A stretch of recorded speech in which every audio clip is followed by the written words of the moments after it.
I'm going to show you how to pre-position the fork on your Atmos clock before the movement gets installed in the clock. We want to get this position as close as possible before we're putting it into the clock. That way we're not reaching around the clock with pliers, scratching things up. So a couple of things we're going to need to get started with. You need the repair manual that's in this photograph. You're going to need the time saver movement holder. Hopefully they're all going to be 40 millimeters tall. This is critical. You need to make sure that you have set your balance tube at the right height. So we have 0.3 millimeters clearance between that top stop and 0.3 millimeters clearance between the bottom stop. Plus this will ensure you have a free moving movement. So this is critical. All these things need to be within specs. Okay, so here's what we're gonna do.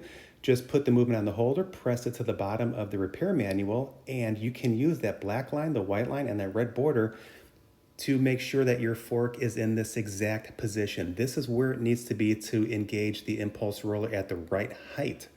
So we can also ensure that when this movement is straight, or that fork is straight like that, that the left and right side of the fork are straight. This one's a little bit crooked, but it's so close. I mean, I may be within 0.1 or 0.2 millimeters of being perfectly straight. I'm not gonna touch it. This is about as good, I think, as I'm gonna be able to get. Okay, so we're using these lines to set everything straight. Perfect way to get everything perfectly aligned before you put the movement on the clock. Now this is going to set the depth of where the fork engages the impulse roller, right? You want to engage at a certain distance, not too far away from the roller, not too close to the roller. So if I don't compress the cover of this book, that pin will gently graze across the cover. If I compress it, I'm going to miss it by just a fraction of a millimeter. Notice the position of all of the fork pins, where they're at. This is critical. This puts you at the top 1/3 of the impulse roller, and it gets you the correct distance to engage the impulse roller.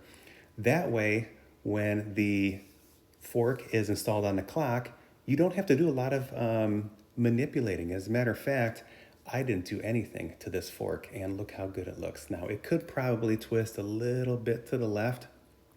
I'm not gonna worry about that. This clock was running for 4 hours at 540-degree amplitude, and I'm thinking there's not much I can do to improve this clock's performance. But what I'm looking for here is, am I throwing the fork to the right side of the balance tube center, to the left side of the balance tube center, the same distance? Yes, I am. Is the balance tube perfectly poised? Yes, I did spend time. I poised the balance. You can see that the suspension spring is almost perfectly centered. It's delivering a lot of power to the impulse roller because everything is in perfect position. If you don't have everything in perfect position, you will not deliver this amount of power to the impulse roller. See how it's really throwing that roller now? It's going to take it all the way and throw it to the right, coming all the way back around. Nice. 540-degree amplitude. Notice the top of the balance tube kind of moves around from left to the right. It's jiggling a little bit. That's because we're delivering so much power. You want to see that balance tube jiggle just a little bit. Okay, so bottom line, we did all of our manipulating of the fork before it got installed. By the time we put this on the clock, we didn't have to do anything. So this saves a lot of time, a lot of frustration. It's a little trick I figured out overhauling a lot of clocks, and it works for me. I hope this works for you.